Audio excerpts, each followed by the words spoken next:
ஆவியானவர் ஒரு வல்லமை அல்ல, வல்லமை ஆனவர். He is not a power, but he is a powerful person. பலத்துல ரெண்டு பலன் இருக்குது. கர்த்தர் நம்மளை சுற்றுகிறவர்களாய் அல்ல, சுதந்தரிக்கிறவர்களாய் இருக்கும்படி அழைத்திருக்கிறார்.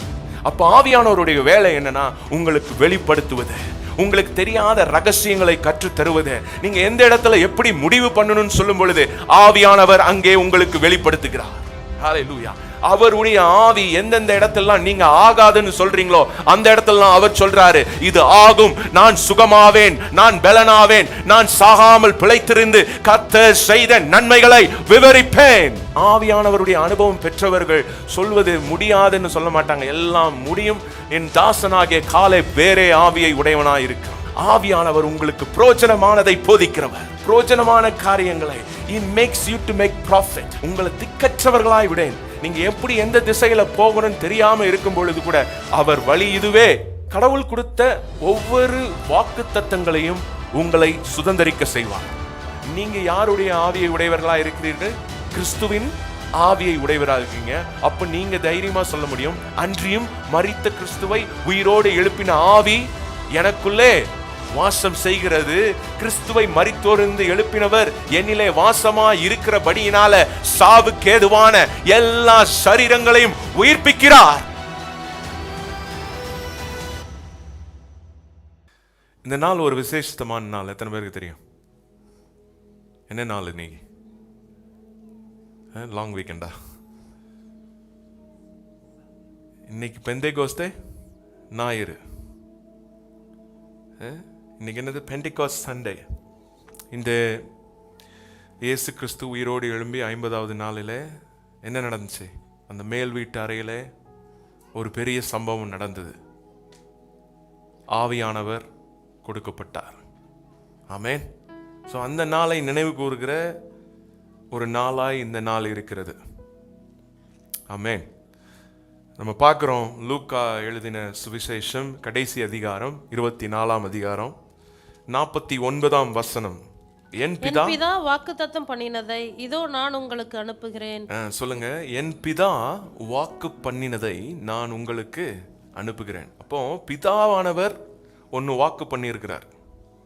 பிதாவாகிய தேவன் ஒரு வாக்குறுதியை கொடுத்திருக்கிறார். என் பிதா வாக்கு பண்ணினதை. இப்ப சொல்லுங்க, பிதா ஒரு காரியத்தை வாக்குத்தத்தம் பண்ணியிருக்கிறாரு, அதை நான் உங்களுக்கு அனுப்புகிறேன். இயேசு அனுப்புகிறார். நீங்களோ உன்னதத்திலிருந்து, படிங்க, நீங்களோ உன்னதத்திலிருந்து வரும் பலனால் தரிப்பிக்கப்படும் வரைக்கும் எருசலேம் நகரத்திலே இருங்கள் என்றார். ஆமென். அல்லேலூயா. எல்லாருக்கும் நிறைய பேருக்கு பிதாவை பத்தி தெரியும், இயேசுவை பத்தி தெரியும். ஆனா ஆவியானவரை பத்தி அவ்வளவா தெரியாது. பாருங்க, ஆவியானவர்னாலே கொஞ்சம் பயம்தான், பயங்காட்டி வச்சுட்டாங்க. சின்ன வயசுலலாம் கொஞ்சம் பயந்துருவேன் நான். இந்த பெண்டிகாஸ்டல் மீட்டிங் கூட்டு போறாங்கனாலே நான் கொஞ்சம் பயந்துருவேன் பாருங்களேன். ஏன்னா என்னன்னே தெரியாது. எனக்கு தெரிஞ்சதெல்லாம் என்ன சொல்லிட்டாங்க, 2 சேரு தள்ளப்படும், 4 பேர் கீழே விழுந்துருவாங்க. அதுக்கப்புறம் அவங்க சர்ச்சை விட்டு போயிட்டு அதுக்கப்புறம் என்ன பண்ணாங்கன்னு யாருக்குமே தெரியாது. அபிஷேகம் பெறுறது நல்ல விஷயம், ஆனா அதுக்கப்புறம் என்ன மாற்றங்கள் நடக்கிறது? அப்போ நம்ம அந்த ஆவியானவரை பற்றி கற்றுக்கொள்ள வேண்டும். அது இன்றைய நாளில் ஆவியானவர் குறித்து கண்டிப்பாய் நாம் தெரிந்து கொள்ள வேண்டும்.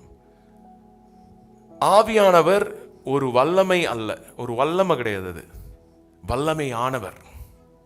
He is not a power, but he is a powerful person.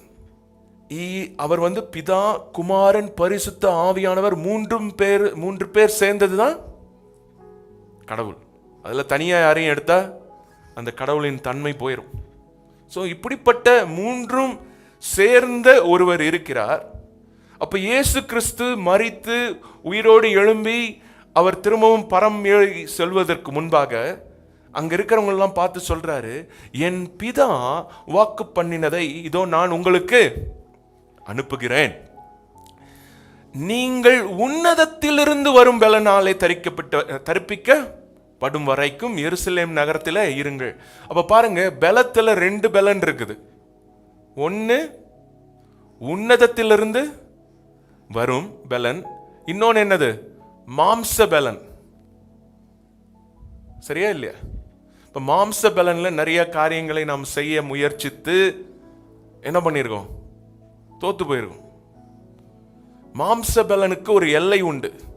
இந்த மருத்துவர்களுக்கெல்லாம் போனீங்கன்னா அவர் எல்லாம் ட்ரை பண்ணிட்டு கடைசியில் என்ன சொல்லிடுவாரு? கடவுளை வேண்டிக்கோங்க. அது முதல்ல சொல்லியிருந்தாருன்னா, அந்த வெளிப்பாடு அந்த டாக்டர் முதல்ல சொல்லியிருந்தாருன்னா என்ன பண்ணிடலாம்? முதல்ல வேண்ட ஆரம்பிச்சிருக்கலாம். அவர் இதை பண்ணி அதை பண்ணி எல்லா இடத்துலையும் இந்த மாம்ச பலன் என்ன ஆகும்னா, நம்மளை எல்லா இடத்துலையும் சுத்திக்கிட்டே இருக்கிறவங்களா ஆரம்பிச்சிடும். கர்த்தர் நம்மளை சுற்றுகிறவர்களாய் அல்ல, சுதந்தரிக்கிறவர்களாய் இருக்கும்படி அழைத்திருக்கிறார். எத்தனை பேர் ஒரு ஆமேன் சொல்ல முடியும்? ஆமேன். பாருங்க, நீங்களோ உன்னதத்திலிருந்து வரும் பலனினாலே தரிப்பிக்கப்பட்டு இருக்கும் வரை, அப்போ உன்னதத்திலிருந்து உங்களுக்கு ஒரு பலனை கர்த்தர் தந்திருக்கிறார். ஹல்லேலூயா. நீங்க சாதாரண பலத்தை நம்பி அல்ல, இந்த மாம்ச பலத்தை நம்பி அல்ல, இந்த உலகத்தின் பலத்தை நம்பி அல்ல, இந்த உலகத்தின் நடக்கிற காரியத்தை நம்பி அல்ல, வானத்தையும் பூமியும் உண்டாக்கின கர்த்தர் கொடுக்கிற அந்த உன்னத பலனினாலே நிரப்பப்பட்டு இருக்கிறீர்கள். எத்தனை பேர் ஒரு ஆமேன் சொல்லுவீங்க? ஹல்லேலூயா. பாருங்க, அவர் சொல்றாரு நீங்க இருங்கப்பா அப்படின்னு சொல்லிட்டு, நீங்க பாத்தீங்கன்னா அப்போஸ்தலர் 2ஆம் அதிகாரம் 1ஆம் வசனத்துல சொல்லுது, எல்லாரும் ஒரு மேல் வீட்டு அறையில என்ன பண்ணிட்டு இருக்காங்க? இருக்கிறாங்க. பெந்தேகோஸ்தே என்னும் நாள் வந்தபோது அவர்கள் எல்லாரும் ஒருமனப்பட்டு ஒரு இடத்துல வந்திருந்தார்கள். பாருங்க, எல்லாரும் ஒன்று சேர்ந்து ஒரு இடத்துல வந்திருக்கிறாங்க. 2ஆவது வசனம் பாருங்க. அப்பொழுது பலத்த காற்று அடிக்கிற முழக்கம் போல வானத்திலிருந்து சடுதியாய் ஒரு முழக்கம் உண்டாகி அவர்கள் உட்கார்ந்த வீடு முழுவதையும் நிரப்பிற்று. அல்லேலூயா. ஆவியானவர் வரும் பொழுது நிரப்பப்படுகிறீர்கள். அந்த இடத்துல வெறுமை இருப்பது அல்ல. அல்லேலூயா. கணுக்கால் அளவல்ல, முழங்கால் அளவல்ல, இடுப்பு அளவல்ல, நீச்சல் ஆழமல்ல, அதையும் தாண்டி நிரப்புகிறவராய் இருக்கிறார். ஹல்லேலூயா. நீங்கள் உட்கார்ந்து இருக்கிற வீடு முழுவதையும் நிரப்பிற்று. ஹல்லேலூயா. உங்களுடைய வாழ்க்கையில, உங்களுடைய குடும்பத்துல எந்தெந்த இடத்துல எல்லாம் ஒரு தேக்க நிலை இருக்கிறதோ அந்த இடத்துல ஆவியானவர் நிரப்புகிறார். எத்தனை பேர் விசுவாசிக்கிறீங்க? ஹல்லேலூயா. ஓ, ஆவியானவர் வந்தா எல்லா சூழ்நிலைகளும் மாறுகிறது, நிரப்பப்படுகிற ஒரு அனுபவத்துக்குள்ள போகிறீங்க. ஹல்லேலூயா. இழப்பின் அனுபவம் அல்ல, நிரப்பப்படுகிற அனுபவம். அந்த வீடு உட்கார்ந்த அந்த வீடு முழுவதையும் நிரப்பிற்று. ஹல்லேலூயா. நீங்க சொல்லுங்க, நான் பிரவேசிக்கிற ஒவ்வொரு வீட்டிலும் ஆவியானவருடைய பலன் நிரப்பப்படுகிறது, சுகம் நிரப்பப்படுகிறது, ஆரோக்கியம் நிரப்பப்படுகிறது, நன்மை நிரப்பப்படுகிறது, ஜீவன் நிரப்பப்படுகிறது. ஹல்லேலூயா. பாருங்க, ஆவியானவர் முழுவதையும் நிரப்பினார். ஆவியானவர் வரும் பொழுது சில காரியங்கள் நடக்கிறது. நம்முடைய வாழ்க்கையிலும் ஆவியானவர் கொடுக்கப்பட்டிருக்கிறார். இயேசு கிறிஸ்துவை அறிந்த நாம் ஆவியானவருடைய வல்லமையை பெற்றிருக்கிறோம். ஆவியானவர் நமக்குள்ளே வாசம் செய்கிறார்.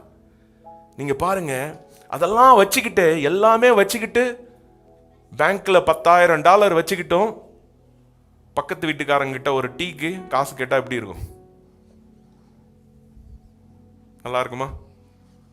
நல்லா இருக்காது. அவ்வளோ பெரிய ஒரு பொக்கிஷத்தை வைத்திருக்கிறோம். பாருங்க, 1 கொரிந்தியர் 2ஆம் அதிகாரம் 10ஆம் வசனம், நமக்கோ தேவன் அவைகளை தமது ஆவியினாலே வெளிப்படுத்தினார். அந்த ஆவியானவர் எல்லாவற்றையும், தேவனுடைய ஆழங்களையும் ஆராய்ந்திருக்கிறார். இப்போ ஒரு ஆவியானவர் கொடுக்கப்பட்டு இருக்கிறார். அவர் எல்லாமே அவருக்கு தெரியுதான். ஆனா நிறைய நேரத்துல நம்ம கேட்கும்போது, இதுக்கப்புறம் நீங்க என்னங்க உங்களுக்கு வாழ்க்கையில ஜெபம் பண்ணியிருக்கோம், ஆனா தெரியல, என்ன நடக்க போகுதுன்னு தெரியல. ஆனா நான் சொல்றேன், நமக்கோ தேவன் அவைகளை தமது ஆவியினாலே வெளிப்படுத்தினார். ஹல்லேலூயா. சொல்லுங்க, எனக்கு தேவன் ஆவியினாலே வெளிப்படுத்தினார். அப்ப ஆவியானவருடைய வேலை என்னன்னா, உங்களுக்கு வெளிப்படுத்துவது, உங்களுக்கு தெரியாத ரகசியங்களை கற்றுத் தருவது, நீங்க எந்த இடத்துல எப்படி முடிவு பண்ணணும்னு சொல்லும் பொழுது ஆவியானவர் அங்கே உங்களுக்கு வெளிப்படுத்துகிறார். ஹல்லேலூயா. அந்த ஆவியானவர் எல்லாவற்றையும், ஏதோ ஒரு சில விஷயங்கள் மாத்திரம் கிடையாது. ஆவியானவர் எல்லாவற்றையும் அறிந்திருக்கிறார். அவர் உங்களோடு வாசம் செய்கிறார். அப்ப அவர் எல்லாவற்றையும் அறிந்தவராய் இருப்பவர் உங்கள் கூட இருக்கும் பொழுது உங்களாலையும் எல்லாவற்றையும் அறிந்திருக்க முடியும். ஆமென். பாருங்க, எல்லாவற்றையும் அறிந்திருக்கிற ஆவியானவர் நமக்கு தேவன் கொடுத்திருக்கிறார். சில நேரத்தில் சொல்றோம், என்ன சொல்றோம்? அதுவா என்னால முடியாது, இதுவா எனக்கு தெரியாது.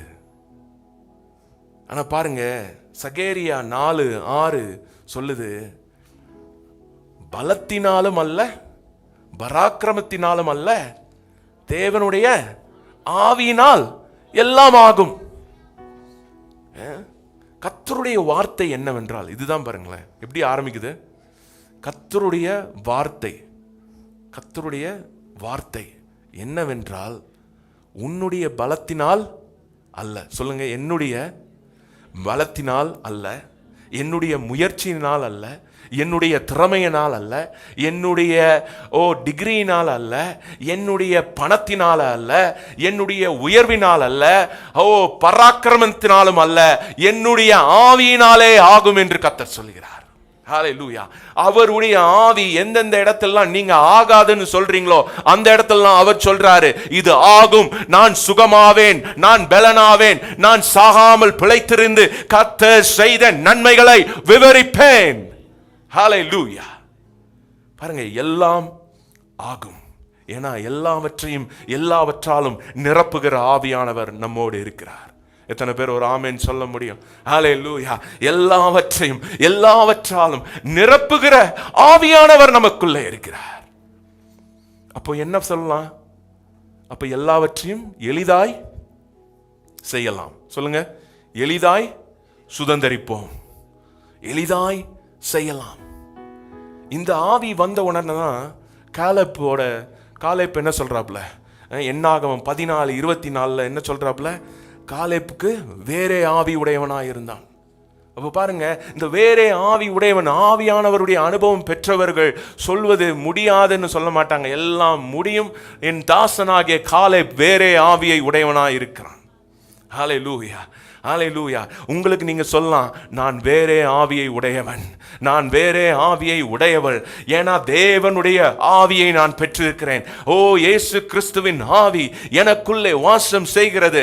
ஆவியானவர் எனக்குள்ளே வாசம் செய்கிறபடினாலே நான் இந்த உலகத்தின் ஆவியை அல்ல, இந்த உலகத்தின் சிந்தையை அல்ல, கிறிஸ்துவின் சிந்தையே என்னில் இருக்கிறது. ஹல்லேலூயா. அதனால தான் எழுதுறாங்க, I have the mind of Christ. கிறிஸ்துவின் சிந்தை நமக்கு கொடுக்கப்பட்டிருக்கிறது. அப்ப எல்லாவற்றையும் எளிதாய் சுதந்தரித்துக் கொள்ளலாம். அந்த இடத்துல காலேப்பும் ஜோஷுவாவும் மட்டும்தான் சொல்றாங்க. எப்படி சொல்றாங்க? இதை எளிதாய். ஏன்னா அவங்க வேற ஆவி, அவங்களுக்கு தெரியுது இந்த ஆவியானவர் நமக்குள்ள இருக்கும் பொழுது எல்லாவற்றையும் எளிதாய் சுதந்தரித்துக் கொள்ளலாம். உங்களுடைய வாழ்க்கையில என்னென்ன தேவைகள் இருக்கிறது, எந்தெந்த இடத்துல நீங்க விழுந்து போயிருக்கிறீங்க, எந்தெந்த இடத்துல உங்களுக்கு ஒரு ஊக்கம் தேவை, அந்த இடத்துல சொல்லுங்க, இதை நான் எளிதாய் சுதந்தரித்துக் கொள்வேன். ஏன்னா பலத்தினாலும் அல்ல, பராக்கிரமத்தினாலும் அல்ல, ஏன்னா தேவனுடைய ஆவியினால் இதை நான் சுதந்தரித்துக் கொள்வேன். இதை நான் சுதந்தரித்துக் கொள்வேன். இதை என் குடும்பம் சுதந்தரித்துக் கொள்ளும். என் பிள்ளைகள் எல்லாம் கர்த்தராலே போதிக்கப்பட்டு இருப்பார்கள். அவர்களுடைய சமாதானம் பெரிதா இருக்கும். ஹல்லேலூயா. அப்போ எல்லாவற்றையும் எளிதாய் முடித்து கொடுக்கிற ஒரு ஆவியானவர் நமக்குள்ளே இருக்கிறார். சொல்லுங்க, எல்லாவற்றாலும் நிரப்புகிற ஆவியானவர் எளிதாய் எனக்கு இதை முடித்து கொடுக்கிறார். ஆமென். பாருங்க, இயேசு கிறிஸ்துவே சொல்றாரு, நான் போனா நல்லதுன்றாரு. இயேசு கிறிஸ்து என்ன சொல்றாரு? நான் போனா நல்லதுன்றார். யோவான் எழுதின சுவிசேஷம் 16ஆம் அதிகாரம் பாருங்க 7ஆம் வசனம், நான் உங்களுக்கு உண்மையை சொல்கிறேன். எப்படி ஆரம்பிக்குது? நான் உங்களுக்கு உண்மையை சொல்கிறேன். அப்படின்னா இது வரைக்கும் இயேசு வந்து போய் சொன்னார்னு அர்த்தமா? நம்ம ஆளுங்க உடனே உண்மையை சொல்றேன்னா என்ன அர்த்தம்? தம்பி, இது வரைக்கும் நான் நிறைய சொல்லியிருக்கேன், இந்த விஷயத்த கொஞ்சம் கவனமா கேளு. கவனமா கேளு. சொல்லுங்க எல்லாரும், கவனமா கேளு.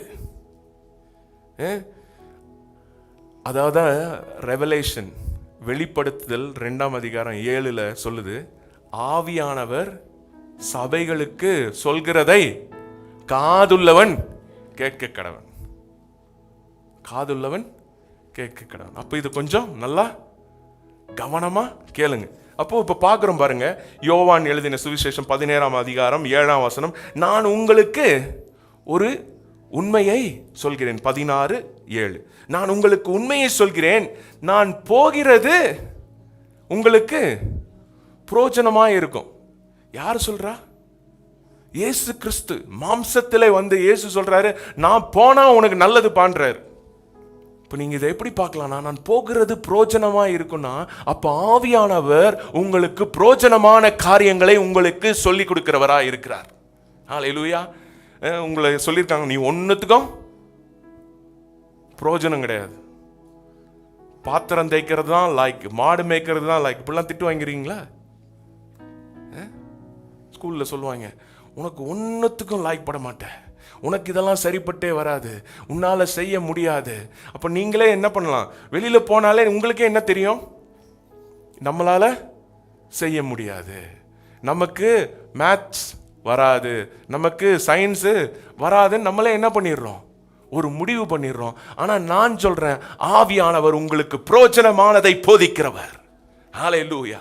பிரயோஜனமான காரியங்களை he makes you to make profit. பாருங்க, இங்கிலீஷ்ல பாரு, it is to your advantage. Tennis விளையாண்டுருக்கீங்களா? அட்வான்டேஜ் வருமா? எங்களுக்கு என்னங்க டென்னிஸ் இதுன்னு நாங்களே அப்படி உட்கார்ந்துருக்கீங்களா? உங்களுக்கு எப்பவுமே ஒரு அட்வான்டேஜ் இருக்குங்க. சொல்லுங்க, எனக்கு எப்பவுமே ஒரு அட்வான்டேஜ், நோ டிஸ்அட்வான்டேஜ். ஏன்னா கடவுளே உங்க பக்கம் இருக்கிறாரு, கடவுள் உங்க கூட தான் இருக்கிறாரு. அப்போ பிரயோஜனமா இருக்கும். இயேசு சொல்றாரு, எப்பா நான் போனா உனக்கு நல்லது, ஏன்னா அவர் உங்களுக்கு பிரயோஜனமா இருக்கும். நான் போகாதிருந்தால் தேற்றளவாளன் உங்களிடத்தில் வரார், நான் போவேனானால் அவரை உங்களிடத்தில் அனுப்புவேன். பாருங்க, அவர் தேற்றளவாளன் அப்படின்னா என்னது? ஹெல்ப்பர். சிலவங்க சொல்லுவாங்க, எனக்கு யாருமே இங்கே இல்லை, எனக்கு உதவி பண்ணுறதுக்கு யாருமே இல்லை. அவங்களுக்கு பாருங்க, அவங்களுக்கு ஊர்லேருந்து வந்து செல்கிறாங்க, இவங்களுக்கு பாருங்க அவங்களுக்கு ஹெல்ப் பண்ணுறாங்க, அவங்களுக்கு அந்த ஆன்ட்டி சமைச்சு கொடுக்குறாங்க, இவங்களுக்கு அதை பண்ணுறாங்க, இதை பண்ணுறாங்க. நான் சொல்கிறேன், you are already in an advantage because you have an helper. Hallelujah. Helper ஒருத்தர் இருக்கிறார், உதவியாளர் ஒருத்தர் இருக்கிறார், தேற்றளவாளன் உங்களிடத்தில் இருக்கிறார். பாருங்க, இயேசு கிறிஸ்து சொல்றாரு, ஏன்னா நான் போனாதான் நல்லதுன்றாரு. மாம்சத்தில் வந்த இயேசு ஒரு இடத்துல தான் ஒருத்தருக்கு தான் ஊழியம் செய்ய முடியும். ஆனா ஆவியானவர் இருப்பது எப்படின்னா,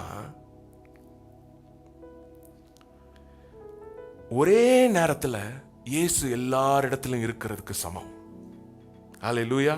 பாருங்க எப்படின்னா, அவர் இருக்கிற, அப்போ இயேசு ஒரு இடத்துல இருந்தாருன்னா ஒரு இடத்துல தான் இருக்க முடியும். அந்த சரீர நிலையில இயேசு ஒரு இடத்துல தான் இருக்க முடியும். ஆனா ஆவியானவர்னா எப்படி சொல்லலாம்? எல்லையற்ற இயேசு, லிமிட்லெஸ் ஜீசஸ். எல்லாருக்கும் ஒரு இயேசு கொடுக்கப்பட்டிருக்கிறார், எல்லாருக்கும் ஒரு இயேசு. அந்த ஆவியானவர் எல்லாரிடத்திலும் ஒரே நேரத்தில் எல்லா இடத்துக்கூடையும் அவர் செயலாற்ற முடியும். ஆமென். பாருங்க, அப்போ நான் போறது உங்களுக்கு பிரயோஜனமா இருக்கும். ஏன்னா ஆவியானவர் வருகிறார், அவர் உங்களை தேற்றுவார், உங்களை ஆற்றுவார், உங்களை சுமப்பார், உங்களை தப்புவிப்பார், உங்களை ஊக்குவிப்பார், உங்களை மேன்மைப்படுத்துவார். ஹல்லேலூயா, ஹல்லேலூயா. பாருங்க, அப்புறம் வசனம் சொல்லுது, யோவான் 14ஆம் அதிகாரம் 18ஆம் வசனம், நான் உங்களை திக்கற்றவர்களாய் விடேன், உங்களிடத்தில் வருவேன், மீண்டும் வருவேன்.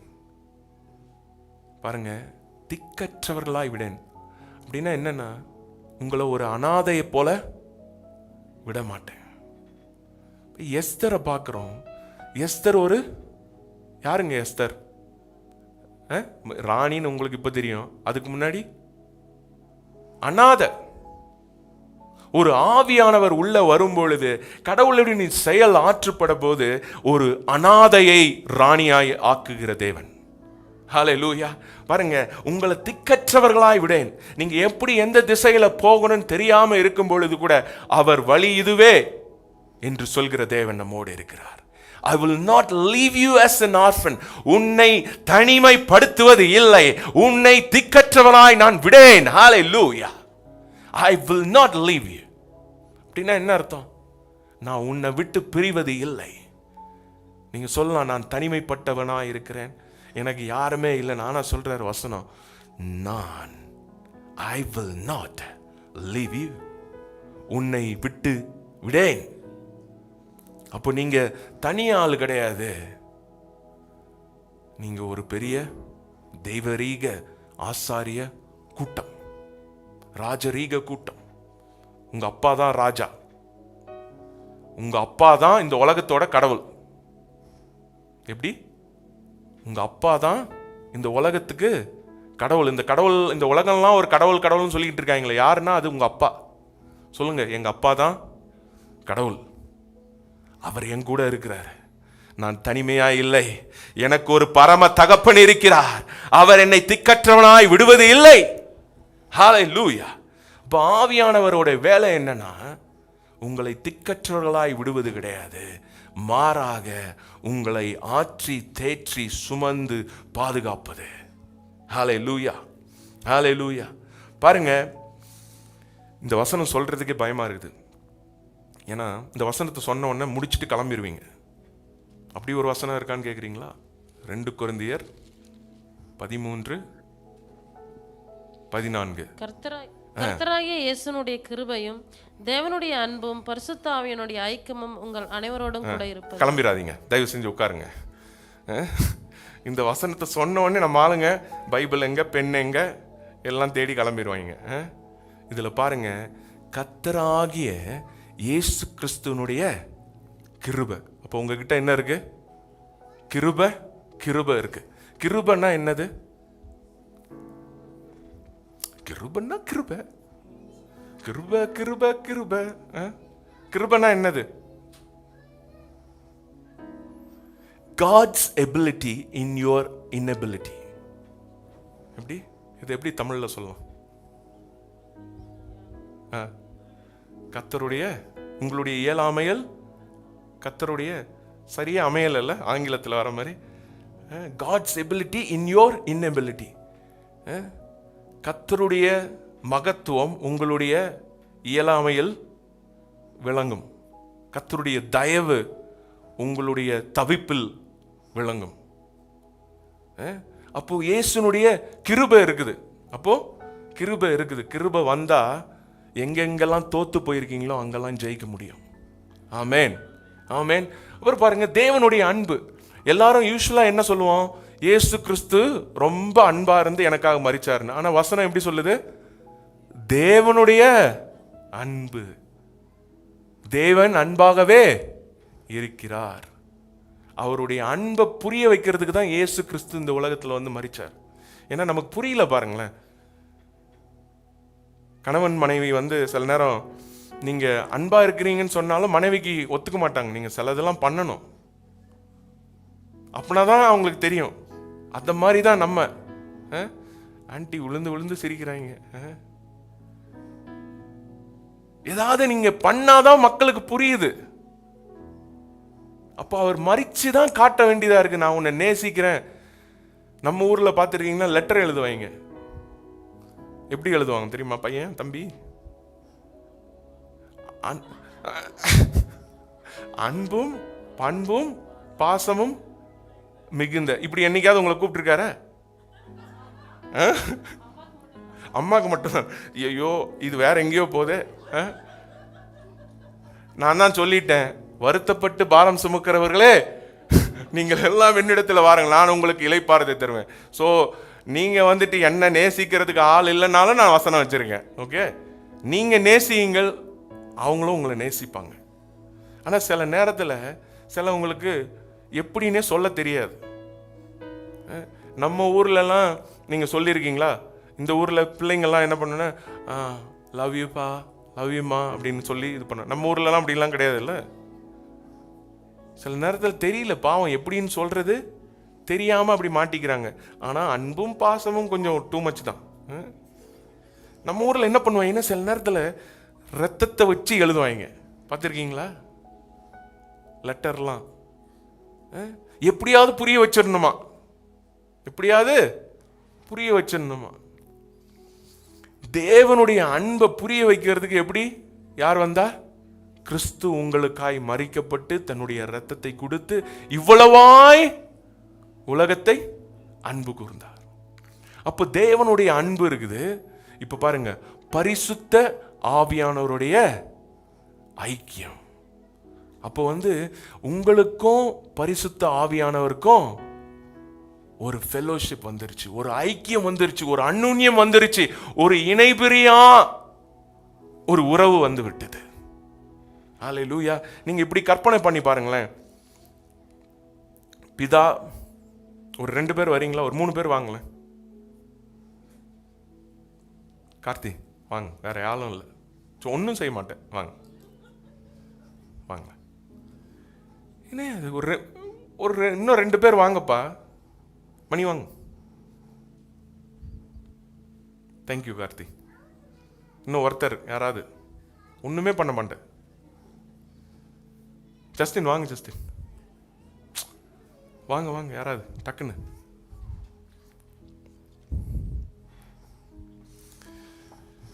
பிதாவானவர் வந்து கொண்டு இருக்கிறார்.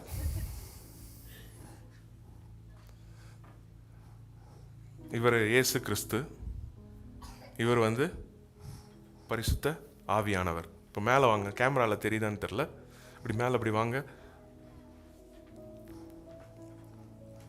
இவங்க 3 பேரும் எப்பயுமே எப்படி இருக்காங்க? ஒன்றாய் அந்யுன்யத்தில் இருக்கிறாங்க. இப்போ நான் என்ன பண்ணிடுறேன், 3 பேரும் சேர்ந்து நான் இவர்களுடைய ஒன்றும் செய்ய மாட்டேன், இவங்களுடைய ஐக்கியத்தில் பங்கு பெறுறேன். உங்களோட பொசிஷன் எங்க இருக்குன்னு தெரியுதா? ஸோ உங்களுடைய பொசிஷன் பலவீனத்தில் அல்ல, பலத்திலே இருக்கிறது. ஏனால் திரியோக தேவன் நடுவில் நீங்க இருக்கீங்க. Amen, amen. Thank you, thank you. இவங்க எல்லாருக்கும் நல்லா கரங்களை தட்டி பாருங்க. அப்போ அந்த ஐக்கியத்தில் இருக்கிறோம், தேவனுடைய ஐக்கியத்தில் நீங்க இருக்கிறீங்க. ஸோ ஆவியானவர் நமக்கு கற்றுத்தருகிறாருன்னு பார்த்தோம், நமக்கு பிரயோஜனமானதை சொல்லி தருகிறாருன்னு பார்த்தோம், நம்ம அவரோட ஐக்கியமா இருக்கிறோம்னு பார்த்தோம். அப்புறம் எதெல்லாம் மூடக்கூடாத காரியமோ அதெல்லாம் ஆகும்னு பார்த்தோம். பலத்தினாலும் அல்ல, பராக்கிரமத்தினாலும் அல்ல, தேவனுடைய ஆவியினால் ஆகும். அப்போ எல்லாவற்றையும் செய்ய ஒரு அப்புறம் உதவியாளர், தேற்றளவாளன், இது எல்லாவற்றையும் நம்ம பார்த்துக்கிட்டு இருக்கோம். அப்புறம் பாருங்க, யோவான் 16:13, சத்திய ஆவியாகிய அவர் வரும்பொழுது சகல சத்தியத்துக்குள்ளும் உங்களை நடத்துவார். அவர் தம்முடைய சுயமாய் பேசாமல் நாம் கேள்விப்பட்டவைகளை யாவையும் சொல்லி வரப்போகிற காரியங்களையும் உங்களுக்கு அறிவிப்பார். இப்போ வரப்போகிற காரியங்களும்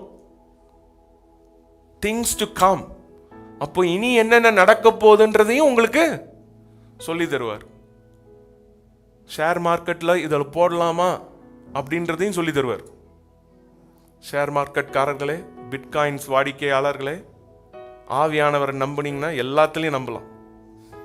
ஆனால் அவர் சொல்கிற சத்தத்தை கேட்காம வேற எங்கேயாவது போட்டு வந்துட்டு என்கிட்ட ஃபோன் அடிக்கக்கூடாது நைட்டு 11 மணிக்கு. அவர் எல்லாவற்றையும் சொல்லி தருவார். ஏதோ சர்ச்சு முடிச்ச உடனே அவர் தனியாக போயிட மாட்டார், அவர் உங்க கூடயே வராரு. அவர் எல்லா வரும் காரியங்களை குறித்து உங்களுக்கு அறிவிப்பார், உங்களுக்கு அறிவிப்பார். சில நேரத்தில் சொல்லுவார், இது எந்த இடமே தெரியாது, இங்கே போய் வாங்கன்னுவார். பார்த்தீங்கன்னா அந்த இடம் பார்த்தா ஒரு காடு மாதிரி இருக்கும். 2-3 வருஷத்துல பார்த்தா அங்கதான் யாரோ ஒன்னை எதையோ தோண்டி இருப்பான், பார்த்தா அங்க ஒரு பெரிய புதையல்னுவான். வரப்போகிற காரியங்களை உங்களுக்கு அறிவிப்பார். எத்தனை பேர் நம்புறீங்க? ஹல்லேலூயா. வரப்போற காரியங்கள் என்ன காரியங்கள் நீங்க கேட்கும் பொழுது ஆவியானவர் உங்களுக்கு நடத்துவார். பாருங்க, சத்திய ஆவியாகிய ஒரு பேரே என்னது? சத்திய ஆவியாகிய, the truth, the spirit of truth. அதாவது சத்தியம் மாறாதது, ஃபேக்ட் மாறுகிறது. ஃபேக்ட்னா என்னது? தமிழ்ல என்ன சொல்லலாம்? அது ஃபேக்ட் தானா? சரி, உண்மை. சத்தியம் மாறுகிறது, உண்மை நிரந்தரம் கிடையாது. பாருங்களேன், சில நேரத்தில் அவங்க இப்போ வயது மாறும், கரெக்டா? ஒவ்வொரு வருஷமும் வயது மாறிக்கொண்டே இருக்கும். ஆனால் இப்போ அந்த ஆண் பெண்ணா அவ்வளவுதான், அது மாறாதது. மற்றவங்க வெளியில் என்ன சொல்லிட்டாலும் போலும், ஆனால் என்னது? மாறாதது. சத்தியம் மாறாதது. ஆனால் இந்த ஆவியானவர் என்ன பண்றாராம்? சத்திய ஆவியானவர் வரும்போது சகல சத்தியத்திற்குள்ளும் உங்களை நடத்துவார். அப்படின்னா என்ன அர்த்தம்? சகல சத்தியத்திற்குள்ளும் நடத்துவார்னா, கடவுள் கொடுத்த ஒவ்வொரு வாக்கு தத்தங்களையும் உங்களை சுதந்தரிக்க செய்வார். கர்த்தர் கொடுத்த சத்தியம் என்னது? நீயோ கடன் வாங்க மாட்டாய், நீயோ கடன் கொடுப்பாய். அப்போ நீங்க ஆவியானவரை நம்பும் பொழுது, அவரை பிடித்து கொள்ளும் பொழுது, அவர் என்ன பண்ண வைப்பார்? அந்த சத்தியத்திற்குள்ளே உங்களை நடத்துவார். சுகம் என்ற சத்தியத்திற்குள்ளே உங்களை நடத்துவார். பலன் என்ற சத்தியத்திற்குள்ளே உங்களை நடத்துவார். ஞானம் என்ற சத்தியத்திற்குள்ளே உங்களை நடத்துவார். அப்ப இப்படி சொல்லலாமா? சத்தியத்தை எல்லாம் சாத்தியமாக்குகிறவர் நம்மோடு இருக்கிறார். ஹல்லேலூயா. சாத்தியமாக்குகிறவர், அவர் சாத்தியமாக்குகிறவர். அப்போ பாருங்க, சத்திய ஆவியாகிய அவர் வரும் பொழுது சகல சத்தியத்திற்குள்ளும், ஏதோ 1-2 ஆசீர்வாதம் கிடையாதுங்க, எல்லா ஆசீர்வாதத்துக்குள்ளேயும் உங்களை நடத்துவார். எல்லா வாக்குத்தத்தங்களும் கிறிஸ்து இயேசுவுக்குள் ஆம் என்றும் ஆமேன் என்றுமாய் இருக்கிறது. இப்போ வரப்போற காரியங்களை நீங்க யாராவது வந்தா, ஒரு ப்ராஃபட் வரான்னு தெரிஞ்சா என்ன பண்ணிடுறது? ஒரு பெரிய லைன் எடுத்துடுறது. பரவாயில்ல, நானும் ப்ராஃபட்லாம் நல்லா, தீர்க்கதரிசியை நம்புங்கள் சித்தி பெறுங்கள் வசனம் இருக்கா இல்லையா? இருக்கு. ஆனா பேதுரு சொல்றாப்புல, இது அந்த மகிமையின் மேகத்துக்குள்ள போய், அந்த மகிமையின் அந்த என்ன மலை, தி டிரான்ஸ்ஃபிகரேஷன் மவுண்ட், மறுரூப மலை, அந்த இடத்துல போன அனுபவம்லாம் இருக்கு. ஆனா அதை காட்டிலும் மேலானது தேவனுடைய வார்த்தைன்னு சொல்றார். இதெல்லாம் நல்லது, தீர்க்க தரிசனங்கள் எல்லாம் நல்லது. ஆனா எல்லாவற்றை காட்டிலும் தேவனுடைய வார்த்தை மேன்மையானது. அப்போ நீங்க எனக்கு தலையில கை வைக்கும் போது மட்டும் இதை சொல்லலன்னு கவலைப்படாம, இதுல இருக்கிற எல்லா வாக்கு தத்தங்களும் ஆம் என்றும் ஆமேனுமா இருக்குது. நீங்களே உங்க தலையில கை வச்சு என்ன பண்ணிடலாம்? சொல்லிடலாம். பாருங்க, அப்போ அவர் எல்லாவற்றையும் செய்கிறவர், வரப்போற காரியங்களையும் கற்றுக் கொடுக்கிற தேவன். ஆமென். அப்படிப்பட்ட ஆவியானவர், நீங்கள் கிறிஸ்துவை சொந்த இரட்சகராய் ஏற்றுக்கொண்டவுடன் அவர் எங்க வந்துடுறாரு? எங்க வந்துடுறாரு? உங்களுக்குள்ளே வந்துடுறாரு. இப்போ 1 கொரிந்தியர் 3ஆம் அதிகாரம் 16ஆம் வசனம், நீங்கள் தேவனுடைய ஆலயமா இருக்கிறீர்கள் என்றும் தேவனுடைய ஆவி உங்களில் வாசமா இருக்கிறார் என்றும் அறிந்திருக்கிறீர்களா? அறியாது இருக்கிறீர்களா இல்ல அறிந்திருக்கலாம் போட்டிருக்கா? பாருங்க, do you not know, உங்களுக்கு தெரியலையா? என்ன தெரியலையான்னு கேட்கிறாரு. நீங்க தேவனுடைய ஆலயம். இப்போ தேவனுடைய ஆலயம் நிறைய பேர் வந்திருக்கிறீங்க. மணி ஒரு ஆலயம், திஷா ஒரு ஆலயம். சரி கார்த்தி, உங்களையும் சொல்லிடுறேன், நீங்கள் அங்கே பார்த்தீங்கன்னா தான், நான் சொல்லாமல் விட்டுடலான்னு பார்த்தேன், பரவாயில்ல. நீங்களும், நான் சொன்னாலும் சரி சொல்லாட்டும் சரி, நீங்கள் எல்லாரும் என்னது? தேவனுடைய ஆலயெல்லாம் வந்து ஒன்று சேருகிற இடம்தான் சபை. எத்தனை பேருக்கு புரிஞ்சு? ஆலயம் என்பது ஒரு கட்டடம் கிடையாது, நீங்க தான் ஆலயம். குடியிருந்த கோயில், நீங்க தான் என்னது? குடியிருந்த கோயில். கடவுள் குடியிருக்கும் கோவிலா இருக்கீங்க. பாருங்க, 1 கொரிந்தியர், அதே 1 கொரிந்தியர் 6ஆம் அதிகாரம் 19ஆம் வசனம் பாருங்க. உங்கள் சரீரமானது நீங்கள் தேவனாலே பெற்றும் உங்களில் தங்கியும் இருக்கிற பரிசுத்த ஆவியினுடைய ஆலயமாய் இருக்கிறது என்றும் நீங்கள் உங்களுடையவர்கள் அல்லவென்றும் அறியீர்களா? நீங்க உங்களுக்கே நீங்க சொந்தம் கிடையாது, சொந்தமே கிடையாது. நீ உனக்கு சொந்தம் அல்லவேன்னு ஒரு பாட்டு இருக்கு தெரியுமா?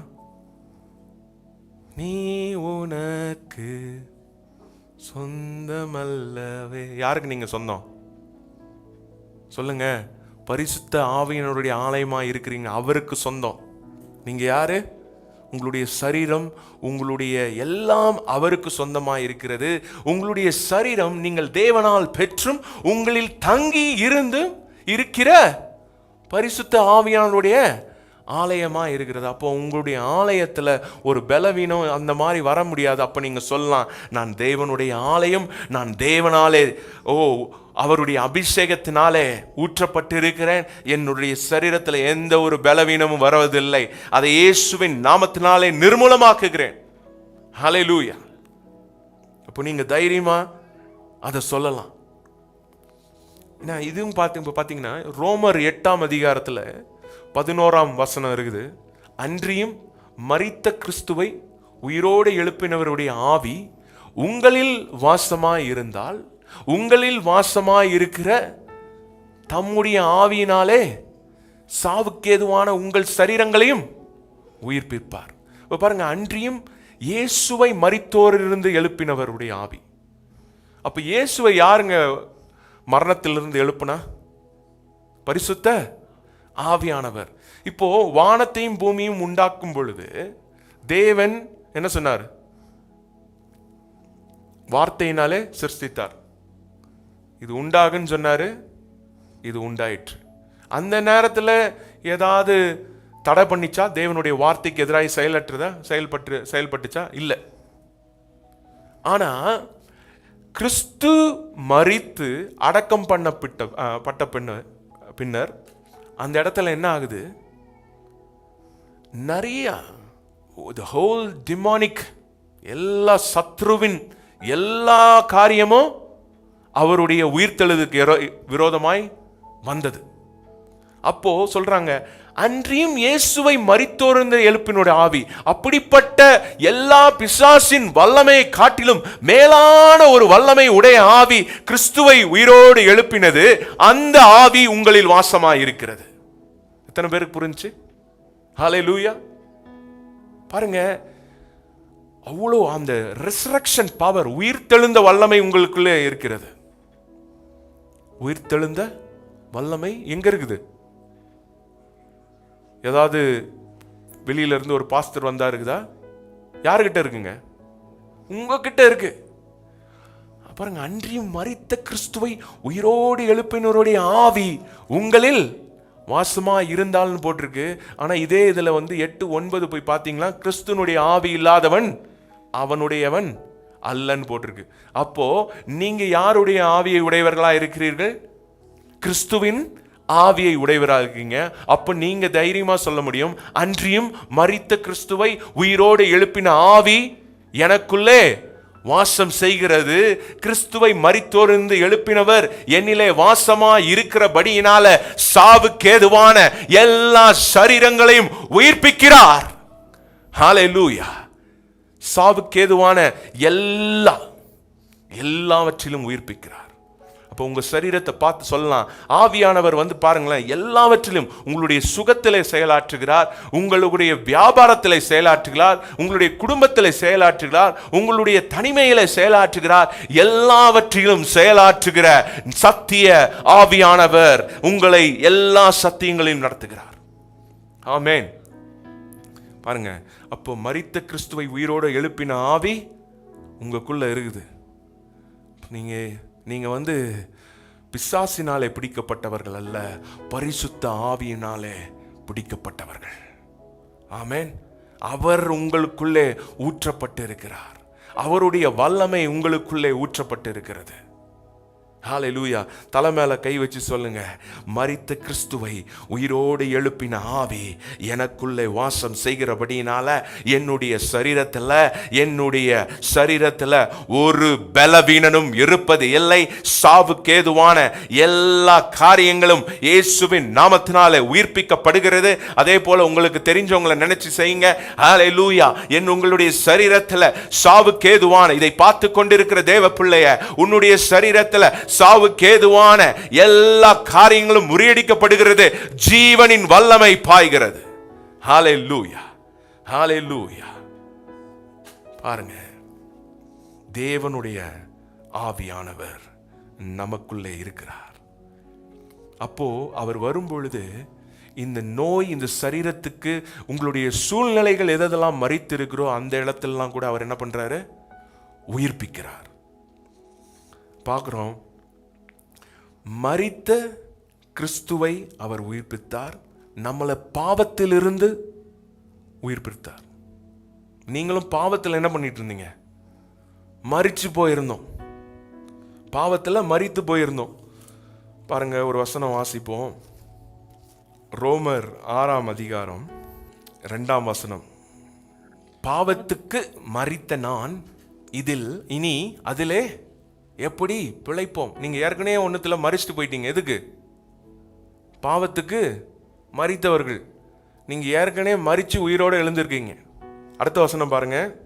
கிறிஸ்து இயேசுக்குள்ளாக ஞானஸ்தானம் பெற்று நாம் அனைவரும் அவருடைய மரணத்துக்குள்ளாக ஞானஸ்தானம் பெற்றதை அறியாமல் இருக்கிறீர்களா? பாருங்க, மேலும் பிதாவின் மகிமையினாலே கிறிஸ்து மரித்தோரிலிருந்து எழுப்பப்பட்டது போல நாமும் புதிய ஜீவன் உள்ளவர்களாய் நடந்து கொள்ளும்படிக்கு அவருடைய மரணத்துக்குள்ளாகவும் ஞானத்தினாலும் கிறிஸ்துவுடனே கூட அடக்கம் பண்ணப்பட்டோம். அப்போ நீங்க எதோட மரிச்சீங்க?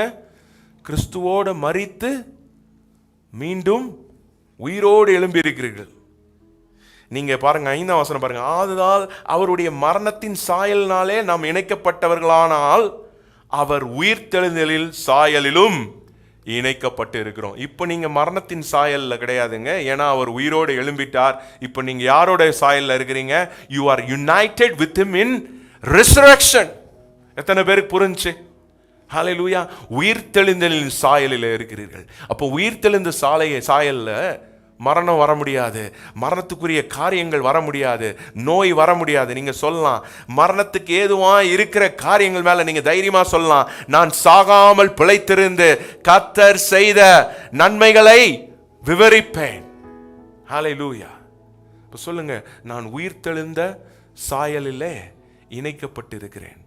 அப்போ ஆவியானவர் கிறிஸ்துவை உயிரோடு எழுப்புனது போல உங்களையும் எழுப்புனபடினால நீங்க இப்ப எதோட இணைக்கப்பட்டிருக்கிறீங்க?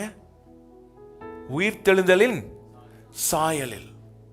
அப்போ உங்களுக்குரிய எந்தெந்த இடத்துல எல்லாம் உயிர்த்தெழுதலின் சாயல் இல்லாமல் இருக்கிறதோ அந்த இடத்துலலாம் நீங்க சொல்லலாம், நான் உயிர்த்தெழுந்த சாயலில் இணைக்கப்பட்டிருக்கிறபடினால அந்த இடத்துலலாம் உயிர்த்தெழுந்த வல்லமையை பேசுகிறேன்.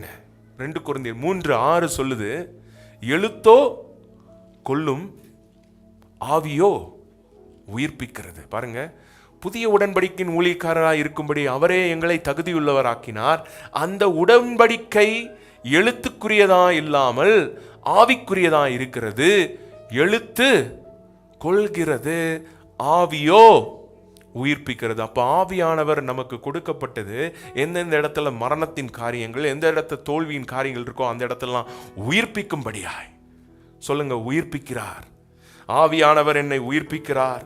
ஓ, என்னை மேன்மைப்படுத்துகிறார், என்னை உயர்த்தி நடத்துகிறார். ஹல்லேலூயா. அவர் அவருடைய காரியங்கள் என்னென்ன பாருங்க. ஏசாயா 32:15, உன்னதத்திலிருந்து நம்மேல் ஆவி ஊற்றப்படும் மட்டும் அப்படியே இருக்கும், அப்பொழுது வனாந்திரம் செழிப்பான வயல்வெளியாகும். அப்போ ஆவியானவர் ஊற்றப்பட்டிருக்கும் பொழுது என்ன நடக்குது? வனாந்திரம் செழிப்பான வயல்வெளியாகும். சொல்லுங்க, செழிப்பான வயல்வெளி எந்தெந்த இடத்துலலாம் உங்களுடைய வாழ்க்கையில் ஒரு வனாந்தரம் போல இருக்குதோ அந்த இடத்துல நீங்கள் சொல்லலாம், இந்த இடத்துல நான் ஆவியானவருடைய வல்லமையை பேசுகிறேன், அந்த இடம் செழிப்பாக மாறட்டும், வயல்வெளியாக மாறட்டும். பாருங்க, அப்புறம் சொல்லுது செழிப்பான வயல்வெளி காடாக எண்ணப்படும். எல்லாருக்கும் இது என்னடா வித்தியாசமாக இருக்குதுன்னு. சில இடத்துல பார்த்தீங்கன்னா சிலவங்க என்ன பண்ணுவாங்க, கார்டன் இருக்குதுன்னு வச்சுக்கோங்களேன், அதில் நீங்கள் மண்ணெல்லாம் நல்லா போட்டுட்டு செடியே வைக்கலன்னா என்ன வரும் சொல்லுங்க? வீட்ஸ் வளரும். சில இடத்துலலாம் உங்களுடைய வாழ்க்கையில் தேவையில்லாத காரியங்கள் எல்லாம் வளர்ந்து போயிருக்கு. ஆவியானவர் உதவி செய்யும் பொழுது அப்படிப்பட்ட எந்தெந்த இடத்துல தேவையில்லாத காரியங்கள் செழிப்பாய் வளர்ந்து இருக்கிறதோ அந்த இடம்லாம் வயல்வெளியாய் காடாக மாற்றப்படும். ஹல்லேலூயா. ஒருவேளை உங்களுடைய பலவீனத்தில் உங்களுடைய சரீரத்தில் சில காரியங்கள்லாம் அப்படியே அடுக்கி போயிருக்கலாம், ஆனால் அந்த இடத்துல நீங்கள் சொல்லலாம், எல்லாம் காடாக மாற்றப்படட்டும். உங்களுடைய வாழ்க்கையில் எந்தெந்த இடத்துல ஒரு தேவை இருக்கிறதோ அந்த இடத்துல என்ன சொல்லலாம், இது செழிப்பான வயல்வெளியாகட்டும். கேன்சர் கட்டி மேலே மரணத்தை பேசலாம், உங்களுடைய சரீரத்தின் மேலே சுகத்தை பேசலாம். ஹல்லேலூயா. அப்ப சொல்லுங்க, வனாந்தரம் எல்லாம் இயேசுவின் நாமத்தில் செழிப்பான வயல்வெளி ஆகட்டும். பரமபிதா நடாத நாற்றெல்லாம் இயேசுவின் நாமத்தினால அற்று போகட்டும். ஹல்லேலூயா, ஹல்லேலூயா.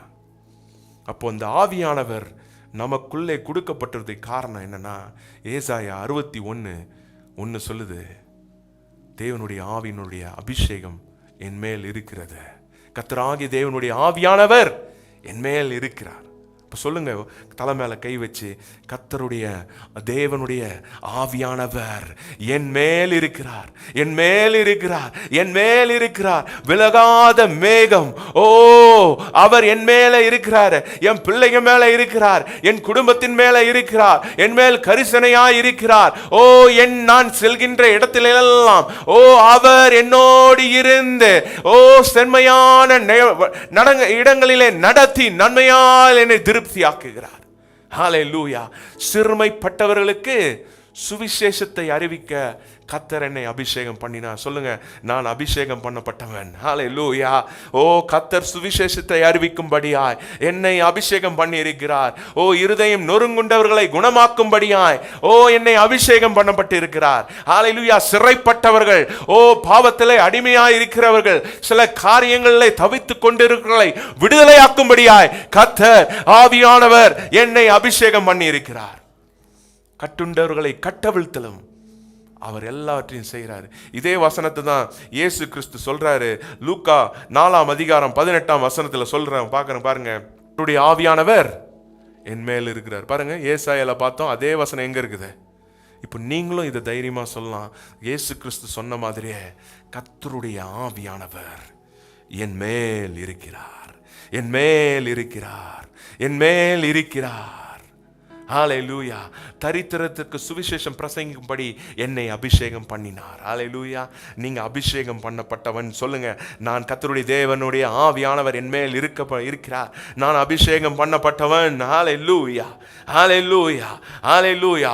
வெள்ளம் போல சத்ரு வந்தாலும், ஏசாயா 59:19 வாசிக்கிறோம், வெள்ளம் போல சத்ரு உங்களை நோக்கி வந்தாலும் ஆவியானவர் கொடியேற்றுகிறார். ஹல்லேலூயா. வெள்ளம் போல் சத்ரு வரும் பொழுது கர்த்தருடைய ஆவியானவர் அவனுக்கு விரோதமாய் கொடியேற்றுகிறார். எந்த இடத்துலலாம் உங்களுக்கு விரோதமாய் வருகிறார்களோ ஆவியானவர் அந்த இடத்துல கொடியேற்றுகிறார். கொடியேற்றுவது எதற்கு அடையாளம் தெரியுமா? ஒரு நாட்டை இன்னொரு நாடு பிடிக்கும் பொழுது அந்த பழைய நாட்டோட கொடியை எடுத்துட்டு புதிய நாட்டோட கொடியேற்றுவாங்க. Jehovah Nissi, the Lord is my banner. உங்களுக்காய் கொடியேற்றுகிறார், வெற்றி கொடியேற்றுகிறார். ஹல்லேலூயா. எந்த இடத்துலலாம் சத்ரு வெள்ளம் போல, நீங்க சொல்லலாம், ஓ ஒரு சோதனைக்கு மேல சோதனை வந்த மாதிரியே இருக்குதுன்னு. ஆனா இந்த நாள்ல நான் சொல்றேன், ஆவியானவருடைய பலன் உங்கள இருக்கும் பத்தில, ஹல்லேலூயா, ஆவியானவர் ஓ அவர் சத்ருக்கு விரோதமாய் கொடியேற்றுகிறார், அவனுக்கு விரோதமாக கொடியேற்றுகிறார். பாருங்க, ஆவியானவர் வரும் பொழுது எல்லாருக்கும் ஒன்று நடக்குது. அங்க பாருங்க 3:2 அல்லாமலும் அக்கினிமயமான நாவுகள் போல் பிரிந்திருக்கும் நாவுகள் அவர்களுக்கு காணப்பட்டு அவர்கள் ஒவ்வொருவர் மேலும் வந்து அமர்ந்தது. அவர்கள் எல்லோரும் பரிசுத்த ஆவியினாலே நிரப்பப்பட்டு ஆவியானவர் தங்களுக்கு தந்தரின வரத்தின்படியே வெவ்வேறு பாஷைகளில் பேசத் தொடங்கினார்கள். அல்லேலூயா. அவர்கள் எல்லோரும் பரிசுத்த ஆவியினாலே நிரப்பப்பட்டு, இந்த பரிசுத்த ஆவியினால் நிரப்பப்படுகிற நிரப்பப்படுகிற காரியம் யாதோ ஒருத்தங்களுக்கு கிடையாது. எல்லாம் என்ன போட்டிருக்கு?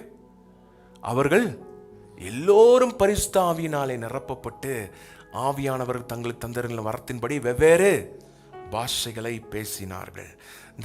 இந்த இந்த டங்ஸ்ல பேசுறது, அதாவது தேவ பாஷையில பேசுறது, அது ஒரு முக்கியமான ஒரு வரம். அது வரம்ன்றதோட கிஃப்ட். யாரெல்லாம் அபிஷேகம் நிரப்பப்பட்டார்களோ அவர்கள் எல்லாரும் கொடுத்தார். ஸோ இந்த நாள்லையும் நீங்களும் சொல்லலாம், அந்நிய பாஷையில் நான் பேசும்படியாக நான் வாஞ்சிக்கிறேன்னு சொன்னால் ஈஸி, அவ்வளோதான் நீங்கள் சொல்ல வேண்டியது. ஹல்லேலூயா. இந்த ஆவியானவருடைய செயல்பாட்டுக்கு முக்கியமான காரணம், நீங்கள் அந்நிய பாஷையில் பேச ஆரம்பிக்க ஆரம்பிக்க ஆரம்பிக்க அவருடைய ஒரு வெள்ளம். எப்படின்னா, நீங்கள் ஒரு டேம் வச்சுருக்கீங்கன்னு நினச்சிக்கோங்க. இந்த டேமில் நிறைய தண்ணி இருக்குது. நீங்கள் பேச பேச பேச அந்த தண்ணியை திறந்து விடுறீங்க. ஹல்லேலூயா, ஹல்லேலூயா. இந்த நேரத்தில் எல்லாரும் எந்திரிச்சு நிற்க போகிறோம். Thank you Jesus. Hallelujah, hallelujah. ஓ ரீமா ஷிகராதுரி அந்தரலரபா. Hallelujah. Thank you lord, thank you lord. அந்நிய பாஷை பேசுறவங்க வாயை திறந்து பேசுங்க. ஹல்லேலூயா, ஹல்லேலூயா. ரிகாதுரியமா ஷிகராதுரி அந்தரலரபா. ஓ ரிகரமதுரமா ஷிகரகரா துரியா. ஹல்லேலூயா. ஓ ஹல்லேலூயா. ஓ வெவ்வேறு பாஷைகளில் பேச தொடங்கினார்கள். ஹல்லேலூயா. ஓ ஹல்லேலூயா. ஓ ரிகரமதுரி அந்தரலரபா ஷகராதுரியா. அந்த தேவ ஆவியானவர் நம்ம மத்தியிலே இருக்கிறார். எத்தனை பேர் அதை உணர்றீங்க? ஹல்லேலூயா. தேவனுடைய ஆளுமை நம்மோடு இருக்கிறது. தேவனுடைய மகத்துவம் நம்மோடு இருக்கிறது. ஹல்லேலூயா. இந்த நேரத்தில் நீங்க வாஞ்சையோடு கேட்கும் பொழுது கர்த்தர் உங்களுக்கு அந்த புதிய நாவை கொடுக்கிறார். ஹல்லேலூயா. ஓரிகா ராமா ஷாகா ராதுரி அந்தரலரபா ஷாகா ராதுரியா. ஹல்லேலூயா, ஹல்லேலூயா, ஹல்லேலூயா. இதுக்காக நீங்க ரொம்ப சிரமம்லாம் பண்ண தேவையில்லை. இது பிதாவினுடைய சித்தமாய் இருக்கிறது. இது தேவனுடைய சித்தமாய் இருக்கிறது. சொல்லுங்க ஹல்லேலூயா. நான் தேவனுடைய சாயலில் படைக்கப்பட்டவன், தேவனை என்னுடைய மீட்பராய் இரட்சகராய் ஏற்றுக்கொண்டவன், தேவனுடைய இரத்தத்தினாலே நான் வாங்கப்பட்டவன், அவருடைய ஆவியானவர் என் மேல் இருக்கிறபடியினால ஹல்லேலூயா என்னால இந்த தெய்வீக பாஷையில அந்நிய பாஷையில பேச முடியும்னு சொல்லி ஹல்லேலூயா நீங்க you can open your mouth. ஹல்லேலூயா. ஓரபா ஷகராதுரி அந்தரலரபா ஷகராதுரியா. ஓரி மகரபதுரமதுரி அந்தரலரதீரா. ஆவியானவர் வரும் பொழுது அவர் உங்களை பலப்படுத்துகிறார், அவர் உங்களை உயர்த்துகிறார், அறியப்படாத ரகசியங்களை கற்றுக் கொடுக்கிறார், எதிர்காலத்தில் நடக்க வேண்டிய காரியங்களை சொல்லி தருகிறார். ஓ எல்லையில்லா காரியங்களை எல்லாவற்றாலும் நிரப்புகிற ஆவியானவர் நம் மத்தியில் இருக்கிறார். அவர் உங்கள் குடும்பத்தின் தேவைகளை நிரப்புவாராக, உங்களுடைய சரீரத்தின் தேவைகளை சந்திப்பாராக. ஹல்லேலூயா, ஹல்லேலூயா. ஓ தேங்க்யூ லார்ட். ஆவியானவர் எங்கிருந்தாரோ அங்கெல்லாம் நொறுங்குண்டவர்களுக்கு விடுதலை. ஓ குருடனுக்கு ஹல்லேலூயா பார்வை, தரித்திரனுக்கு சுவிசேஷம். சொல்லுங்க, எந்தெந்த இடத்தெல்லாம் வறண்டு போய் இருக்கிற மாதிரி இருக்கோ அந்த இடத்துல இயேசுவின் நாமத்தினால செழிப்பை பேசுங்க, ஜீவனை பேசுங்க, ஆரோக்கியத்தை பேசுங்க, நன்மையை பேசுங்க. நீங்கள் பலன் அடைந்து ஒவ்வொரு யூதாயா சமாரியா மற்றும் உலகமெங்கும் புறப்பட்டு போவீர்கள். ஏன்னா தேவனுடைய பலன் உங்களில் இருக்கிறபடினால, தேவனுடைய ஆவியானவர் அவர் உங்களை வழி நடத்துவார். பாதை இதுவே என்று காட்டுவார். தடைகளை உடைப்பவர் உங்களுக்கு முன்பாக சென்று கொண்டிருக்கிறார். நல்ல தேவனே உமக்கு நன்றி செலுத்துகிறப்பா. அந்த மாலை ஆராதனைக்காய் நன்றி செலுத்துகிற இந்த நாளில் கேட்ட வண்ணம் தகப்பனே, ஆவியானவரின் வெளிப்பாடை இயேசுவின் நாமத்தினால கட்டவிழ்க்கிறோம்ப்பா. ஒவ்வொரு பிள்ளைகளும் ஆவியானவருடைய வெளிப்பாட்டில், ஆவியானவருடைய சத்தியத்தில், ஆவியானவருடைய வாக்கு எண்ணுக்கடங்கா பெருமூச்சுகள் செய்கின்ற அப்பா உம்முடைய அப்பேற்பட்ட ஜெபத்திலே அவர்கள் நிலைத்திருக்க நீங்க உதவி செய்றீங்க அப்பா. அதற்காக நன்றி செலுத்துகிறோம். ஆவியானவரை குறித்த அறிவு இயேசுவின் நாமத்தினால திறக்கப்படுவதாக, மனக்கண்கள் திறக்கப்படுவதாக, ஆவியானவர் எங்கேயோ அங்கே விடுதலை உண்டு என்று பார்க்கிறோம்ப்பா. உம்முடைய விடுதலையை நாங்கள் பேசுகிறோம், உம்முடைய ஜீவனை பேசுகிறோம், உம்முடைய பலத்தை பேசுகிறோம். அப்பா, வெற்றி கொடுக்கற்றுகிறவர் நீர் எங்களுக்காய். அப்பா, எதிரிக்கு விரோதமாய் நீர் உம்முடைய கொடியை நிலைநிறுத்துகிறீர். அதற்காக நன்றி செலுத்துகிறோம். வந்திருக்க ஒவ்வொரு பிள்ளைகளும், இதை பார்க்கிற கேட்கிற ஒவ்வொரு பிள்ளைகளும் இயேசுவின் நாமத்தினால் ஆசீர்வதித்து ஜெபிக்கிறோம். இவர்கள் பெருகவே பெருகி உம்முடைய நன்மையினால் நிரப்பப்பட்டு அநேக மக்களை உம்முடைய ஆசீர்வாதத்தினாலே ஆசீர்வதித்து அநேகருக்கு உம்மை பற்றிய சுவிசேஷத்தை சொல்லத்தக்க கர்த்தரின் ஆவியானவர் இவர்களை பலப்படுத்துவதினால் நன்றி செலுத்துகிறோம். நீரே தகப்பனே, நீர் நடத்துகிறீர். அதற்காக நன்றி அப்பா. உம்மை அதிகமாய் பற்றிக்கொள்ள, உம்மை பற்றிய வெளிப்பாட்டலை நாங்கள் வாழ கர்த்தர் நீங்க உதவி செய்றீங்க. எல்லா துதி கன மகிமை உமக்கே செலுத்துகிறோம். இயேசுவின் மூலம் ஜெபம் கேட்கிற நல்ல பிதாவே, ஆமேன், ஆமேன். எல்லாரும் சேர்ந்து சொல்லுவோம். என் ஆத்மாவே கர்த்தரை ஸ்தோத்திரி, என் முழு உள்ளமே பரிசுத்த நாமத்தை ஸ்தோத்திரி. என் ஆத்மாவே கர்த்தரையே ஸ்தோத்திரி, கர்த்தர் செய்கிற சகல உபகாரங்களையும் மறவாதே. ஆமேன், ஆமேன். God bless you all.